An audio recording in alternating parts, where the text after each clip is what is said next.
الشيطان الرجيم. بسم الله الرحمن الرحيم. الحمد لله رب العالمين، والعاقبة للمتقين، ولا عدوان إلا على الظالمين. أشهد أن لا إله إلا الله وحده لا شريك له، وأشهد أن محمدا عبده ورسوله. اللهم صل وسلم على هذا النبي الكريم وعلى آله وأصحابه أجمعين. رب اشرح لي صدري ويسر لي أمري واحلل عقدة من لساني يفقهوا قولي. السلام عليكم ورحمة الله وبركاته. قال الله تعالى في كتابه العزيز من سورة الصف: أعوذ بالله من الشيطان الرجيم. بسم الله الرحمن الرحيم. يا أيها الذين آمنوا هل أدلكم على تجارة تنجيكم من عذاب أليم تؤمنون بالله ورسوله وتجاهدون في سبيل الله بأموالكم وأنفسكم ذلكم خير لكم إن كنتم تعلمون يغفر لكم ذنوبكم ويدخلكم جنات تجري من تحتها الأنهار ومساكن طيبة في جنات عدن ذلك الفوز العظيم. Wahai orang-orang yang beriman, mahukah kamu aku tunjukkan suatu perniagaan yang dapat menyelamatkan kamu daripada azab yang pedih, iaitu kamu beriman kepada Allah dan Rasul-Nya, kamu berjihad di jalannya dengan harta dan jiwamu. Itulah yang lebih baik bagi kamu sekiranya kamu mengetahui. Nescaya Allah akan mengampunkan dosa-dosamu dan memasukkan kamu ke dalam syurga yang mengalir di bawahnya sungai-sungai, dan menempatkan kamu di tempat yang tinggi lagi baik, iaitu di dalam syurga Adn. Itulah kemenangan yang besar di sisi Allah. Surah As-Saff ayat 10, 11 dan ayat yang ke-12. Yang berusaha mengurusi masjid, yang berusaha seluruh jawatan kuasa masjid, yang saya hormati tuan-tuan imam dan seluruh pegawai masjid, tuan-tuan guru, para asatizah, para alim ulama, ayah-ayah, ibu-ibu, muslimin, muslimat, mukminin, mukminat yang dirahmati Allah Subhanahu wa taala sekalian. Alhamdulillah, pertama dan selamanya syukur kita kepada Allah. Pada pagi ini kita diberi kesempatan untuk sama-sama berada di dalam Masjid Kampung Banggul ini. Mudah-mudahan Allah Subhanahu wa taala terus memberi kepada kita hidayah di dalam nikmat kesihatan dan juga dipanjangkan umur. Amin ya rabbal alamin. Tuan-tuan, puan-puan, muslimin, muslimat, mukminin, mukminat yang dirahmati Allah, insya-Allah pada pagi ini saya akan mengambil satu hadis Nabi sallallahu alaihi wasallam berkaitan dengan sifat-sifat syurga. Sebelum daripada saya menyentuh hadis Nabi sallallahu alaihi wasallam berkaitan dengan sifat syurga, Maka saya ingin kongsi dengan tuan-tuan berkaitan dengan ayat Allah Subhanahu Wa Taala dalam surah As-Saff, yang juga ada kaitannya dengan hadis yang kita akan baca sebentar nanti, insya-Allah. Tuan-tuan, puan-puan, muslimin, muslimat, mukminin, mukminat yang dirahmati Allah Subhanahu Wa Taala sekalian, hari ini kita tengok dalam telefon, dalam internet, orang sibuk bercakap tentang nama apa, nak kaya cepat ni, apa ni, ni macam-macam lah jenis tu, MLM, yang benda cepat kaya ni, skim cepat kaya. Semua orang nak kaya cepat, tak mau lambat. Siapa pun tak suka kaya lambat. Ada orang tak apa, dia kata lambat-lambat kaya. Ada juga orang jenis tu. Tapi kebanyakan kita ni, saya pun, tuan-tuan pun, semua orang nak pada benda tu. Pasal Tuhan buat kita ni suka kepada perhiasan, suka kepada kekayaan. Tak ada kalau kita jumpa orang yang dia kata tak apa, dia tak kaya pun tak apa. Susah ada, tapi susah nak jumpa orang macam tu. Biasanya orang ni dia nak kepada macam tu. Oleh kerana nak kaya ni lah, orang boleh tinggal semayang, orang sanggup bergaduh adik-beradik, orang sanggup bertikam, sanggup buat apa saja, fitnah dan sebagainya untuk dapat jawatan, rasuah. Semua tu adalah faktor nak cepat kaya. Ditambah pula hari ni orang buat skim cepat kaya, hang labuk 5,000, 10,000, bulan depan jadi jutawan. Kita pun tanya kawan-kawan kita yang offer berniaga macam tu. Kita kata cepat sangat kaya ni. Dia kata ya betul Ustaz, Ustaz bagi dalam 20,000 Ustaz labuk, bulan depan masuk dalam akaun Ustaz 50,000. Lepas tu saya nak buat apa ni? Takkan bagi duit saja. Dia kata tak apa, Ustaz nganga je, duduk saja aja, duit masuk. Dan kita pun duk tengok kawan-kawan kita yang duk kena pun ramai dah. Sebab tu saya sendiri bila kawan-kawan ajak berniaga, adik-beradik ajak berniaga, sebagai prinsip peribadi saya tak mau berniaga. Kalau saya nak buat, saya buat seorang-seorang dan tak ajak orang lain. Biar saya seorang je kaya. Pasal bila kita rabit dengan orang lain, macam-macam jadi. Kawan kadang-kadang sampai putus kawan. Ni duk kawan 2-30 tahun dah. Tapi oleh sebab apa? Sekali je bincang buat bisnes, kita pun labuk kat dia 25,000, lepas tu tak dapat balik.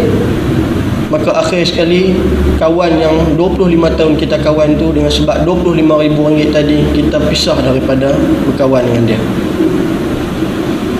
Jadi kalau siapa-siapa hak berniaga, ada hak sini hak pelabur skin cepat kaya ke, saya tak ada niat nak kata apa-apa. Yang ni pandangan peribadi saya, berdasarkan kita tengok dengan adik-beradik, dengan kawan-kawan, dengan jiran. Di tempat saya berlaku, jiran dia buat pelaburan apa saya tak ingat lah, tapi dia main dalam jiran, dalam kampung. Akhir sekali mungkin ada agreement, perjanjian, makna kalau lepas berapa bulan kita dapat balik. Tengok-tengok niaga tu rugi. Bila niaga tu rugi, dah dia bagi jaminan pada orang duit tu akan dapat balik dengan keuntungan sekali, maka tak berlaku benda yang dia sebut. Perjanjian itu, akad itu tak berlaku. Akhir sekali apa berlaku tuan-tuan? Dia keluar daripada kampung itu, duduk di tempat lain. Kuala Lumpur, Pahang ke mana, saya tak tahu. Lari. Walhal dia dah duduk dalam kampung tu dah puluh tahun dah. Dah elok, dah selesa dah. Tapi oleh sebab manusia ni kecenderungan dia nak lebih pada apa yang Tuhan bagi, maka akhirnya kesudahan dia jadi macam tu. Maka tuan-tuan yang dirahmati Allah, pada pagi ini saya nak kongsi dengan tuan-tuan surah As-Saff. Surah ini biasa dah kita dengar, cuma saya nak ambil pada perkataan Jannatu Adn. syurga Ad yang Allah Ta'ala kongsi dalam surah ini.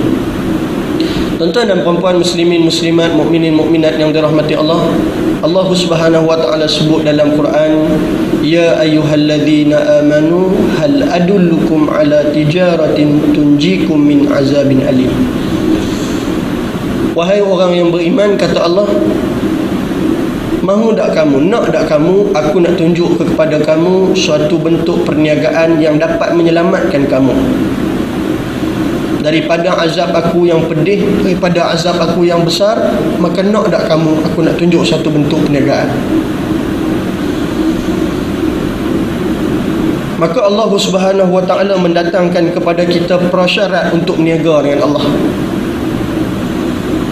Hak ni bukan saya bagi jaminan dapat pulangan, tapi Allah bagi jaminan dapat pulangan balik. Apa pulangan dia? Kamu selamat daripada azab Allah dan kamu masuk syurga.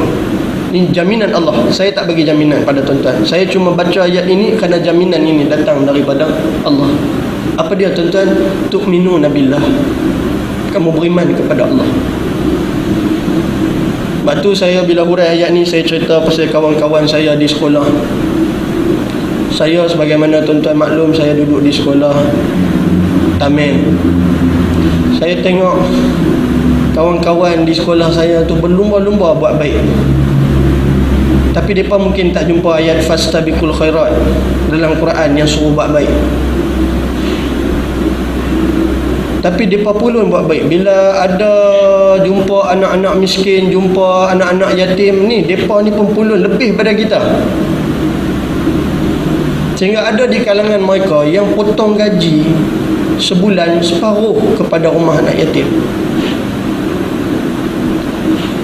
Separuh. Tapi dia tak Islam. Dia tak Islam, dia Hindu. Pakai ni, pakaian dia ni putih, dah hampir kepada kita dah. Tak. Bahkan setengah tu boleh baca Quran, boleh mengucap, tapi dia berniaga tak ada hasil dengan Allah Subhanahu wa Ta'ala. Kita, oleh kerana kita ni ada prasyarat yang pertama, tu'minuna billah, kita beriman pada Allah, maka kita berniaga apa pun dengan Allah Ta'ala, kalau ikhlas, Allah Ta'ala balas niagaan kita ni, untung besar ataupun untung kecil. Semalam pun saya baca satu hadis Nabi yang cerita kepada kita, adakah sedekah pakaian buruk, kain buruk ni dapat pahala ke tak? Sehingga dalam agama kita, bila kita beriman pada Allah, kita bagi derma, kita bagi kepada orang pakaian yang reject ataupun pakaian yang second hand pun tetap dapat pahala di sisi Allah. Cuma esok bila bangun di akhirat, dia tepuk dahi. Saya cerita tepuk dahi ni pasal sekolah saya, tepuk dahi tu biasa. Tepuk dahi pasal apa? Dia kata, ish, kalaulah dulu bagi kain mangga yang tak pakai lagi pun bagus, dia kata. Ni bagi hak warna tak apa ada dah. Hak pakai selalu hak warna tak ada dah. Mangga, tulis mangga tu pun tak apa lekat dah. Hak tu kita bagi kat orang. Ya, dapat pahala juga, cuma di akhirat misal. Dia kata, ish, kalau bagi hak tu ada dalam plastik dengan kotak tu, dia kata bagus. Tambah jenis-jenis macam saya, Tok Imam ni selalu kalau himpun kain plekat, saya ingat 2-3 kotak orang nak bagi. Nah, kita duk taruh dalam rumah kita ada apa? Ada setengah orang dia lalu di R&R, dia tinggal 2 kotak.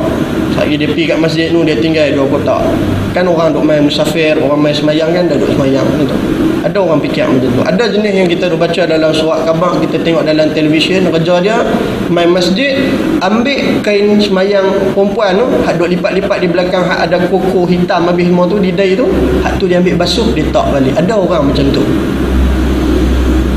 Tapi saya nak cerita pada tuan-tuan, apa bentuk kebajikan yang kita buat, syarat perniagaan dengan Allah, tu'minuna billah, kena beriman.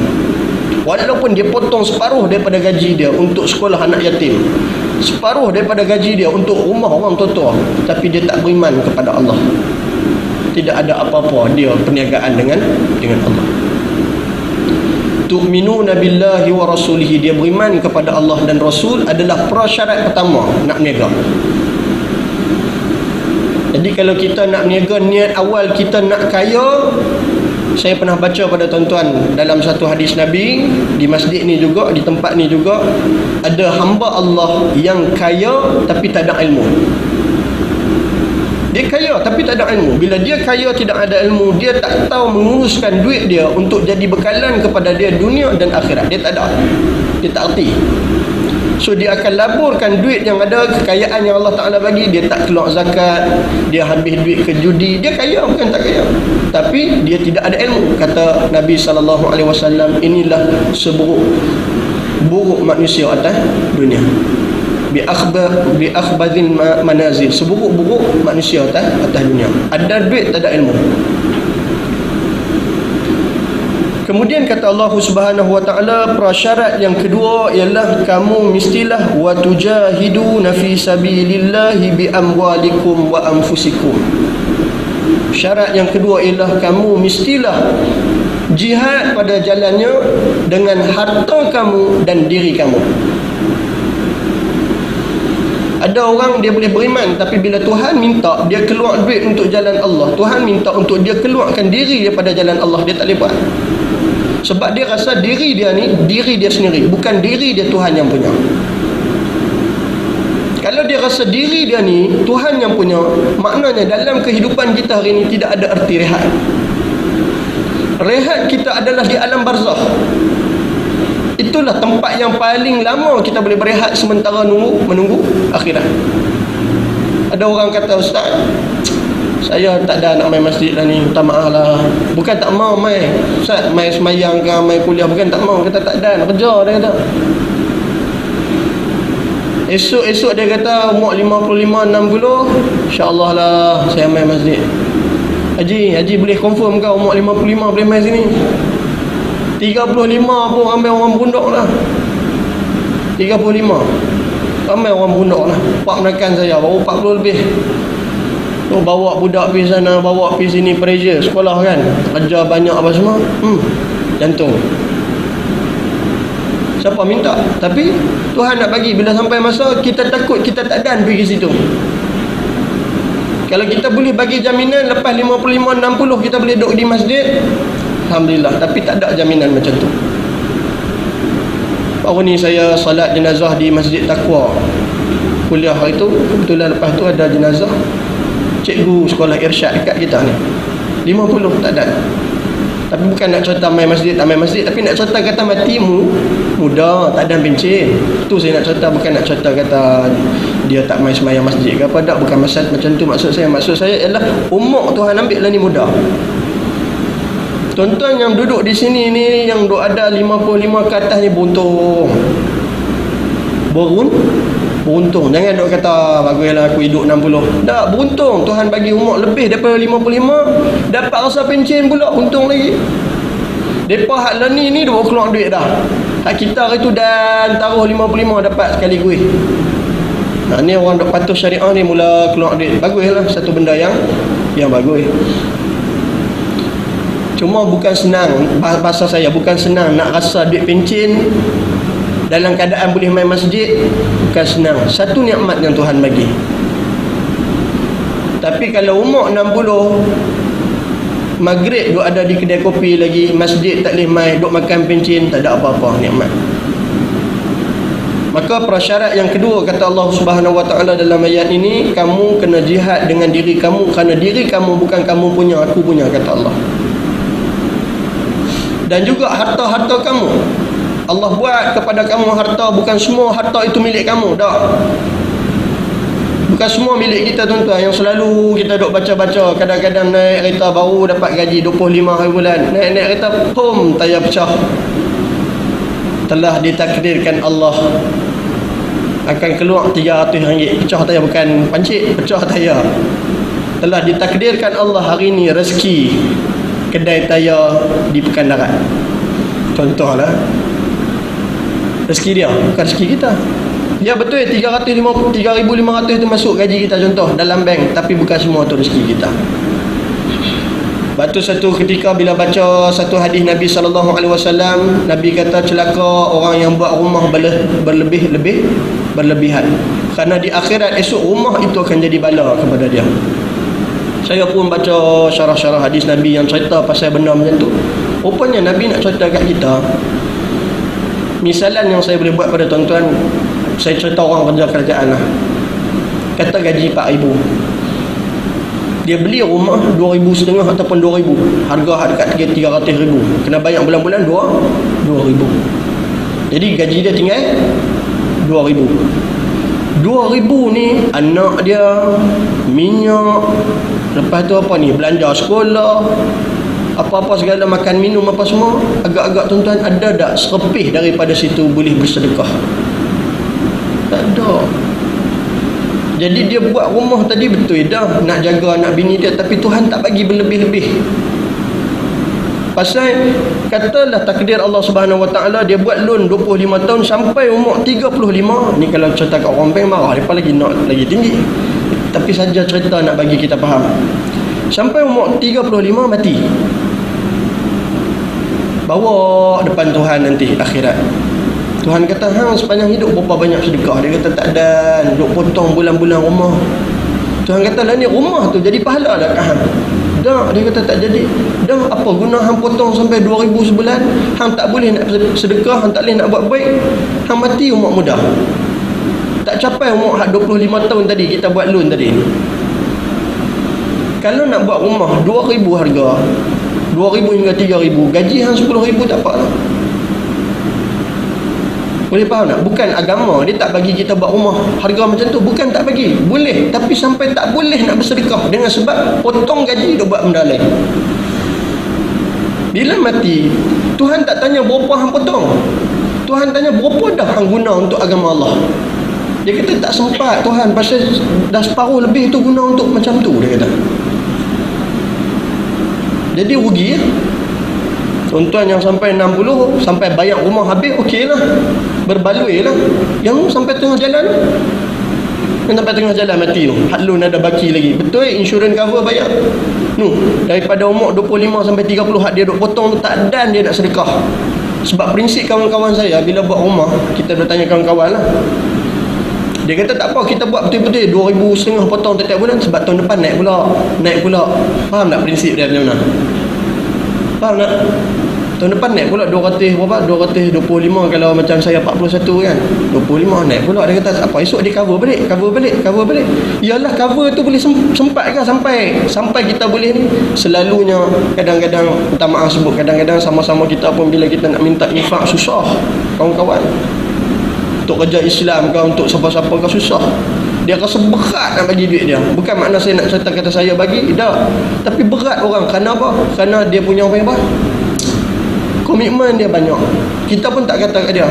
Kadang kita duk nilai. Macam saya kata contoh lah, saya sendiri jaga kerajaan, orang perempuan saya kafar je.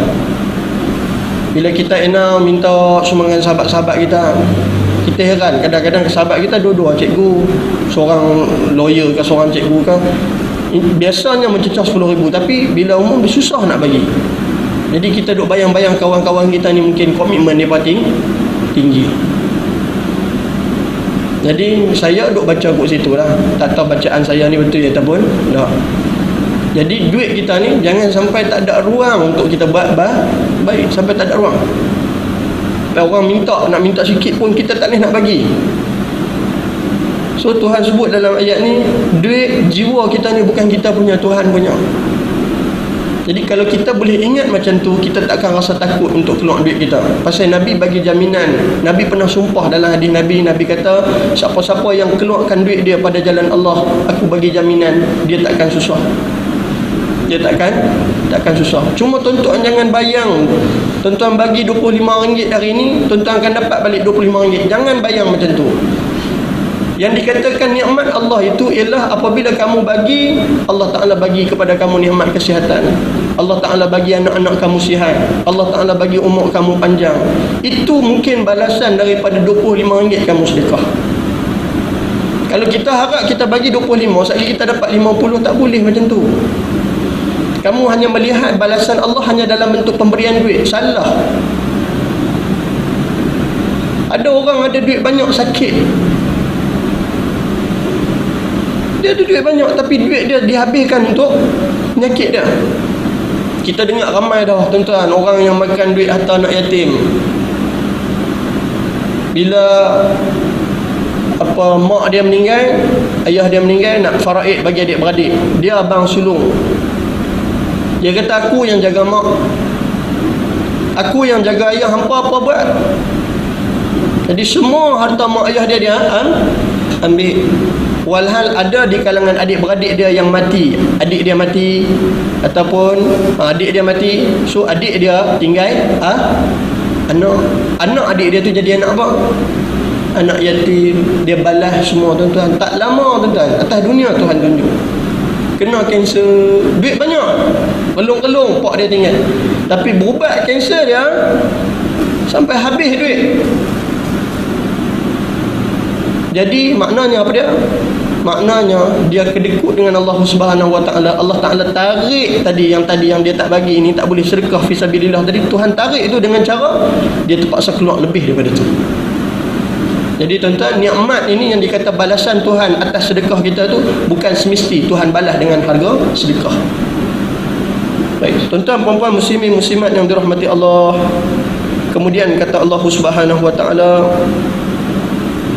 zalikum khairul lakum in kuntum ta'lamun. Saya bila baca satu ayat, ada ayat ni tuan-tuan, apa Tuhan nak kata kat kita?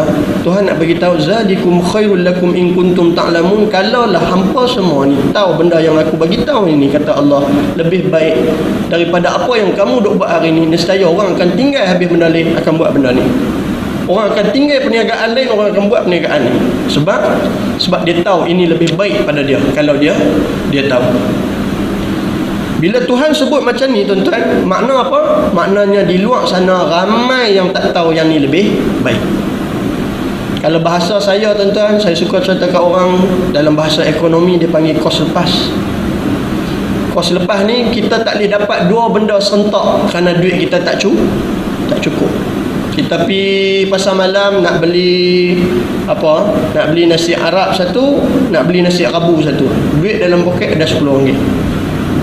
Nasi Arab RM7, nasi Rabu RM5. Jadi berapa? 12. Kita ada 10. So kalau kita pilih nasi Arab, tiada nasi Rabu pada hari itu. Kalau kita pilih nasi Rabu, tak boleh makan nasi Arab.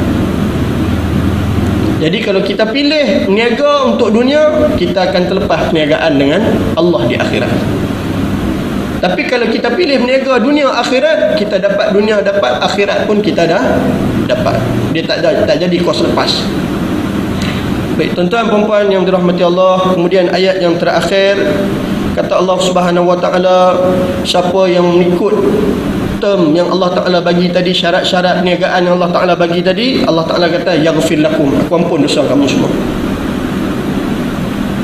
Aku ampun semua dosa kamu. Cukup syarat tadi, Allah Ta'ala kata aku ampun dosa kamu semua.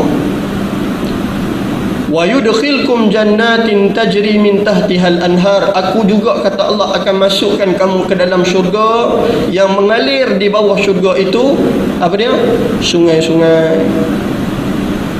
Maka dalam tafsir, dalam hadis Nabi kita baca sungai dalam syurga, walaupun dia duduk sebelah-sebelah, dia tidak ada tebing, air dia tak campur.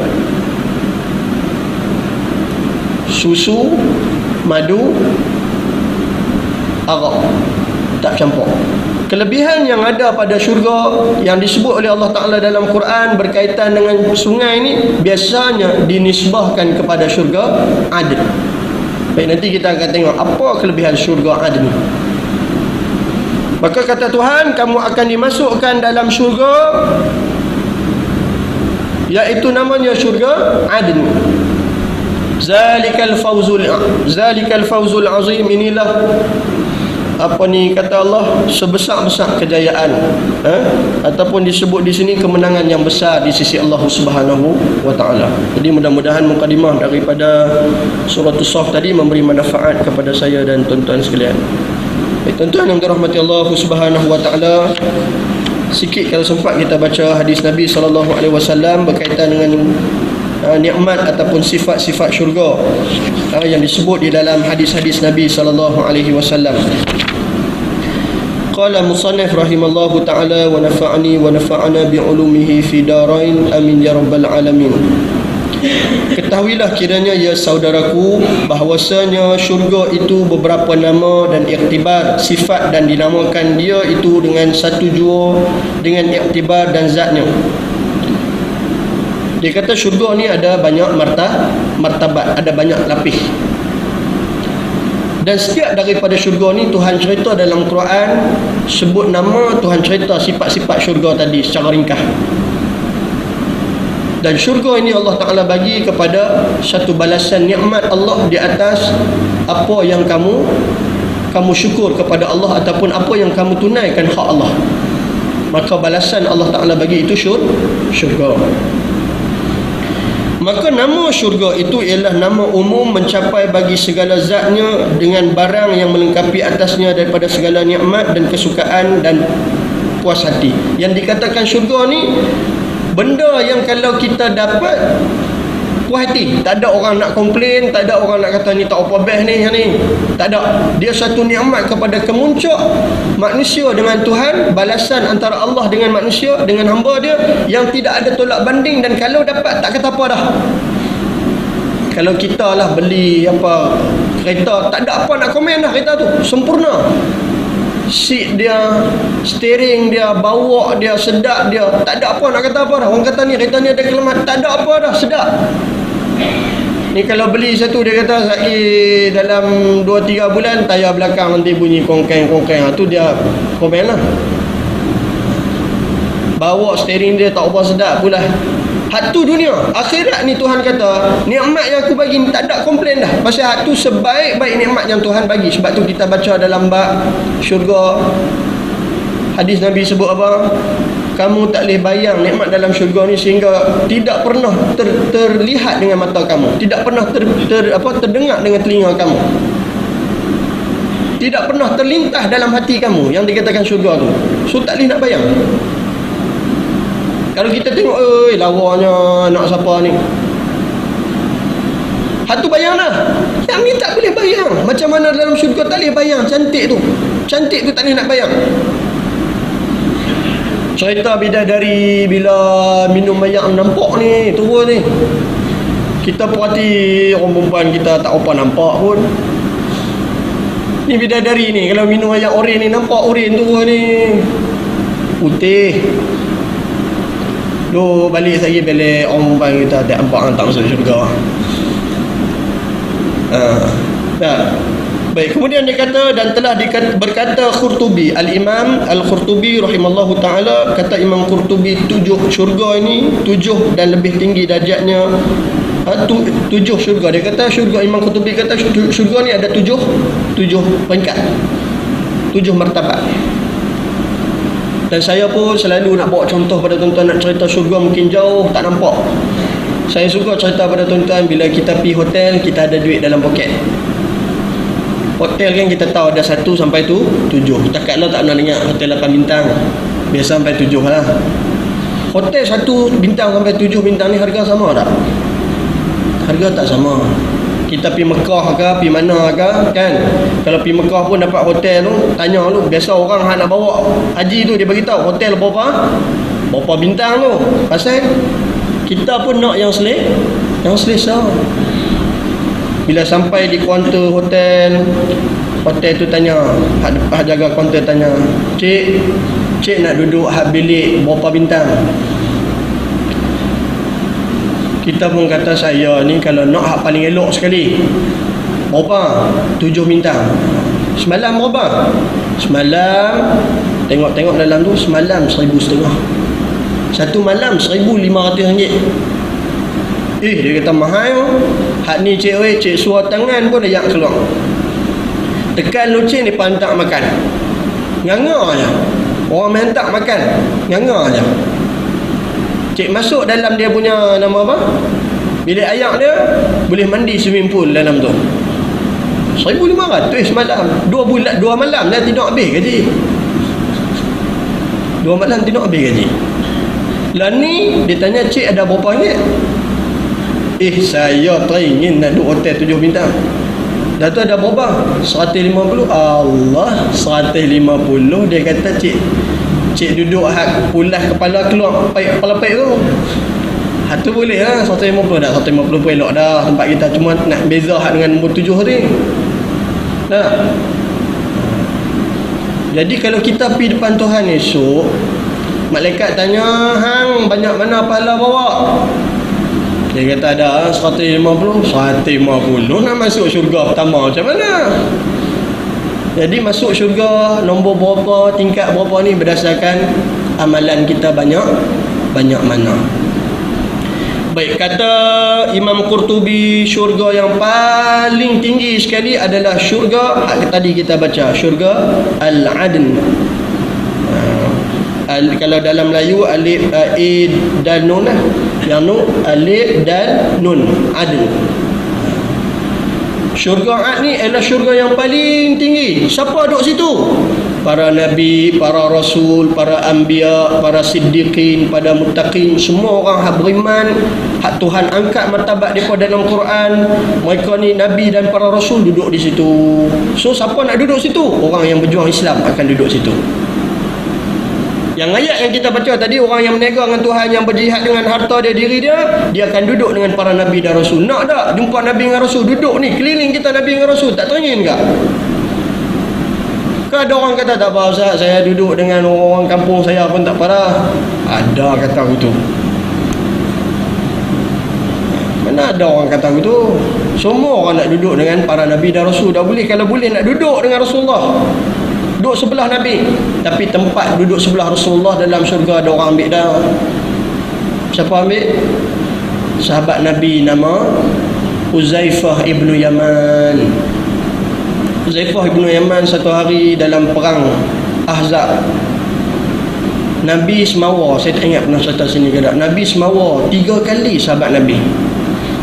Nabi kata, siapa nak tolong aku, pergi ke kubu lawan, ke kubu musuh, ambil maklumat apa hak mereka bincang pasal kita, bawa mai kepada aku bagi jaminan dia akan bangun dengan aku hari kiamat, berada di sebelah aku. Malam tu, oleh kerana perang Ahzab ni perang dalam musim sejuk, lepas tu makanan tak ada, sahabat ni ikat perut dengan batu. Kita baca sejarah, sehingga ada seorang sahabat Nabi mai jumpa Nabi, ya Rasulullah, nak semawa ajak makan di rumah. Nabi kata, nak panggil banyak mana? Jangan ramai sangat, kambing kecil, kata dia. Rasulullah kata, tak boleh, semua ni kawan-kawan kita, panggil dia apa, mai makan sekali. Bila Nabi panggil ni, kelabu muka dia, kecut, pasal benda sikit. Arab ni tuan-tuan, Arab lah yang tuan-tuan kenal duk pergi haji ni, makan kambing macam mana? Kita makan macam mana? Tak sama. Dia sekok tu, saya ingat 3 orang tadi. Kita sekok satu kampung masjid Banggoi. Jadi bila jadi macam tu, bila Nabi umum, Nabi sendiri bagi makan, berkat Nabi bagi makan, benda sikit jadi banyak. Akhir semua dapat makan walaupun sekok kambing. Kita tak boleh macam tu. Nak buat kenduri ni ayah nak sedia berapa ekor kambing? Dia kata tak apa, kita panggil satu kampung, sekok dia dah, ayah tolong bagi. Hang tu tak jadi, bohong. Memang saya pakat menangis tak cukup. Ini tak ada kelebihan pada kita. Walaupun kita dulu-dulu ada dengar cerita tok-tok guru dulu, alim-alim dulu, depa naik motor, depa isi minyak, depa tak tengok dah. Tu depa, kita tak boleh. Kita dah buat gitu, saya ni dah buat gitu, saya sampai tengah jalan tu, panjang pas sawah tu, mampus situ. Ini mana ada line buah minyak. Tak boleh kita dah buat tawakal gitu. Tok-tok guru boleh. Alim-alim orang zaman dulu, kayu tak ada apa? Tak ada rantai. Tak dengar betul tak tahu lah orang dulu cerita. Baik, dia kata syurga yang pertama syurga Ad, kemudian lepas tu turun bawah sikit Jannatul Firdaus. Jannatul Firdaus nombor 2. Kemudian Jannatul Firdaus ni terkenal dengan ia taman di tengah-tengah segala syurga. Dia terkenal. Dia masing-masing syurga dia ada benda hak dia diperkenalkan oleh Allah. Syurga Ad dia terkenal dengan sungai.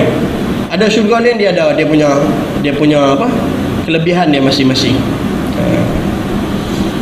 Kemudiannya Jannatul Khuld. Jannatul Khuldi, iaitu satu syurga di bawah Jannatul Firdaus. Kemudian dia berada antara Jannatul Firdaus dengan Jannatul Ad. Kemudian Jannatul Naim, Jannatul Ma'wa, kemudian Darus Salam, dan kemudian yang terakhir Darul Muqamah. Dan sebahagian ulama pula membahagikan syurga itu kepada 3 bahagian. Yang tadi tingkatan, tapi dia kata orang yang akan masuk syurga ni ada 3 jenis, 3 bahagian. Yang pertama dia sebut syurga itu ditentukan oleh Allah. Syurga itu dimasuki oleh budak-budak dan ahli fatrah. Ada satu syurga ni dia masuk dengan 3 sebab. Yang pertama ahli fatrah dan budak-budak. Budak-budak yang tak ada agama lagi mati. Kemudian budak yang mati dalam perut. Cucu kita, anak cicit cucu cicit kita hak mati dalam perut tak ada beranak, tapi cukup sifat mati. Macam saya baru ni seorang cikgu pasti, anak dia 8 bulan anak beranak mati dalam perut. 8 bulan cukup sifat tak? Cukup sifat semua.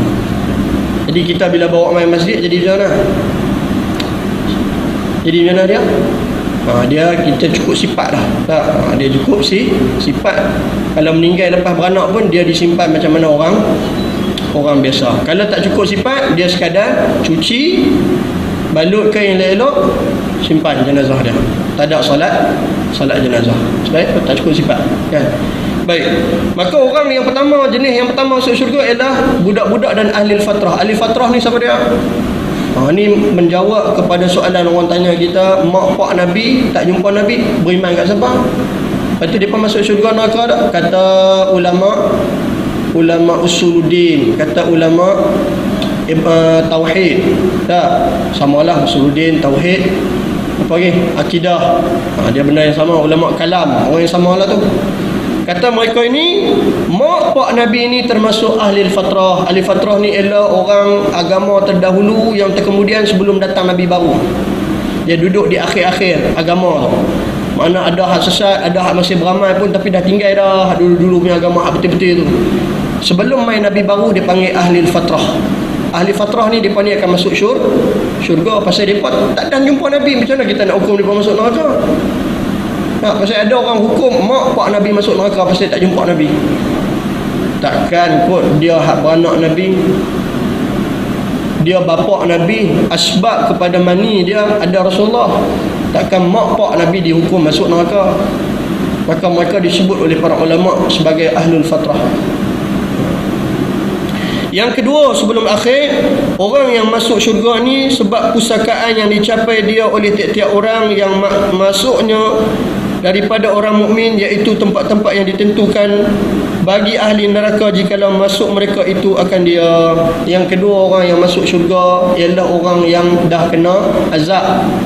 Dia orang beriman, orang mukmin, tapi kena azab dulu. Pasal dulu atas dunia buat dosa, lepas kena azab dia akan masuk syurga. Dia akan masuk syurga ke? Dia duduk bahagian yang kedua. Dan yang terakhir tuan-tuan, orang yang masuk syurga, syurga al-amal.